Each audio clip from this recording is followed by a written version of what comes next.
Bonjour à tous et bienvenue dans cette nouvelle vidéo où nous allons parler du mot-clé virtual et override. Donc si vous n'avez pas regardé l'épisode sur l'héritage, je vous invite à le faire pour mieux comprendre cette vidéo. Donc alors dans l'épisode précédent justement on avait créé une classe personnage et deux autres classes, dragon et joueur, dont ils héritent de personnages. C'est-à-dire que joueur hérite de personnages et pareil pour dragon. Donc ça veut dire que ces deux classes-là peuvent accéder aux méthodes, aux variables et aux propriétés de ma classe personnage. Voilà. Alors maintenant, ce que je vais faire, c'est que je vais aller dans ma classe personnage et je vais créer une autre fonction qui va permettre au personnage de se présenter. Donc voilà, j'ai créé la fonction présenter qui affiche à l'écran mon nom et le nom. Voilà. Donc on va aller dans programme et on va créer donc un joueur et un dragon et on va les faire présenter. Joueur que je vais appeler joueur est égal à new joueur. La classe sera, je sais pas moi, on va mettre archer et le nom on va mettre Jean. Et on va créer un dragon que je vais appeler dragon qui sera égal à une nouvelle instance de dragon. Et la couleur sera dans les rouges. Et je peux même créer une variable de type personnage. On va créer une variable que je vais appeler personnage et qui sera égale à une nouvelle instance de personnage. Alors le nom, on va mettre perso. Et maintenant je peux faire, déjà on peut faire personnage présenter, puisque la fonction présenter elle est directement définie dans la classe personnage. Mais je peux aussi faire joueur.présenter et dragon.présenter. Voilà, donc je peux faire joueur.présenter et dragon.présenter. Pourquoi? Parce que dragon et joueur héritent de personnages. Et que je vous ai dit que quand on hérite d'une classe, on peut accéder à ses propriétés et à ses fonctions. Voilà. Qui sont publiques. Voilà. Donc on exécute. Et donc là, on a bien les trois présentations. Voilà. Maintenant, ce que j'aimerais faire, c'est que donc vous voyez, on a trois fois la même phrase. Bon, à l'exception du nom, bien sûr. Mais maintenant, je voudrais, quand on appelle la fonction présenter, je veux qu'on dise si c'est un joueur, un dragon ou un personnage lambda. Voilà. Donc comment faire ça? Eh ben on va utiliser le mot-clé virtual et override. Alors on va aller dans la classe personnage et on va ajouter ici avant le public de présenter, on va ajouter le mot-clé virtual. Alors que veut dire ce mot-clé?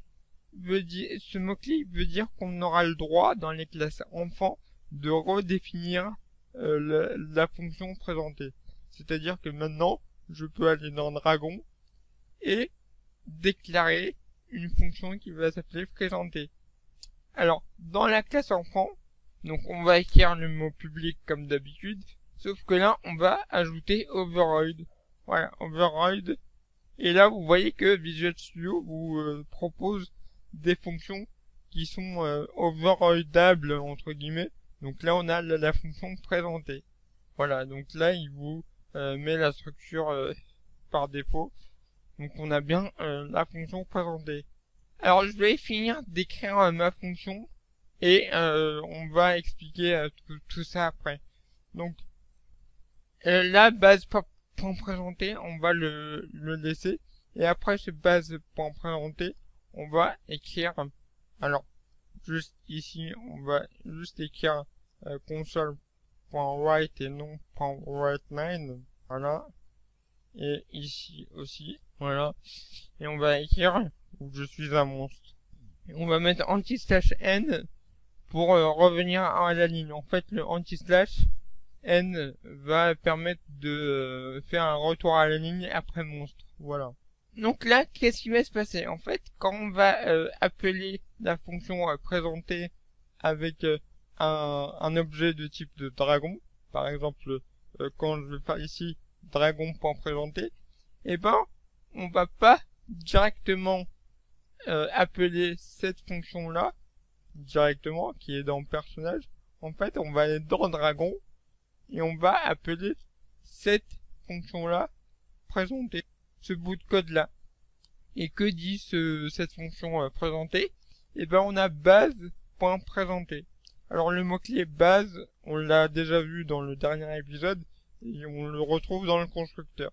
Et que veut dire ce mot-clé base? Ben en fait il a la même signification que dans le constructeur, c'est-à-dire qu'on va appeler d'abord ici, donc base.présenter, on va appeler la fonction présenter qui est dans la classe mère, c'est-à-dire ici personnage. Donc en fait on va exécuter cette fonction présenter là qui se trouve dans personnage. Voilà. Et une fois que ça c'est fait, ben on va revenir ici et on va écrire le console.write je suis un monstre. Voilà. Alors juste petite précision, ici le base.présenter je peux très bien l'enlever, hein. Y a pas de problème. Je reviens dans le programme. Alors on va faire exactement la même chose avec joueur avant. Donc je vais le refaire vite fait. Donc je vous rappelle, on va utiliser le mot-clé override, public override, et là on a présenté. Alors override, hein, il ne s'utilise qu'avec le mot-clé virtual. Hein. Là je peux utiliser override, pourquoi? Parce que ici j'ai mis virtual. Virtual, qu'est-ce que ça veut dire? Ça veut dire que j'ai le droit de redéfinir cette fonction-là dans les classes enfants, dans les classes filles. Voilà. Donc c'est ce que je suis en train de faire ici. Donc on va alors refaire exactement la même chose. Je suis un joueur. Et donc là dans le programme, on va réexécuter le même code. Donc là on a bien, je vais juste rajouter un console.writeLine ici. Voilà. On va faire F5. Donc on a encore nos 3 phrases, mais là on a quelques petites modifications. Donc on a mon nom et perso. Pourquoi ça? Bah parce que ici on demande à un personnage de se présenter. Donc là c'est directement la fonction présenter ici dans la classe personnage qui est exécutée. Donc c'est pour ça que ici on a mon nom et perso. Ensuite on demande à un joueur de se présenter. Donc là il y a encore mon nom et Jean. Là jusque ici ce que je suis souligné, surligné en blanc, bah, en fait c'est cette fonction là qui l'exécute. Hop. Pourquoi? Bah parce que dans joueur, quand on fait joueur.présenter, bah, en fait on va exécuter cette fonction là, et base.présenter, bah en fait ça va exécuter la fonction présenter qui est dans la classe mère, donc celle-là. Voilà. Et ensuite, une fois qu'on a fait ça, bah on a quoi? On a je suis un joueur.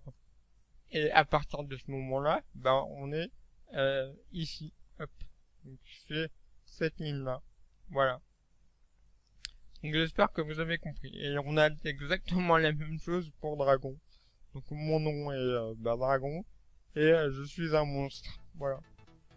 Donc jusqu'ici c'est la fonction présentée qui est dans la classe personnage. Et la suite, c'est-à-dire je suis un monstre, bah c'est ce qu'il y a dans la classe monstre. Donc on va aller voir ça tout de suite. Donc, Dragon. Donc, voilà. Donc je suis un monstre, c'est la ligne elle est dans la fonction présentée de Dragon.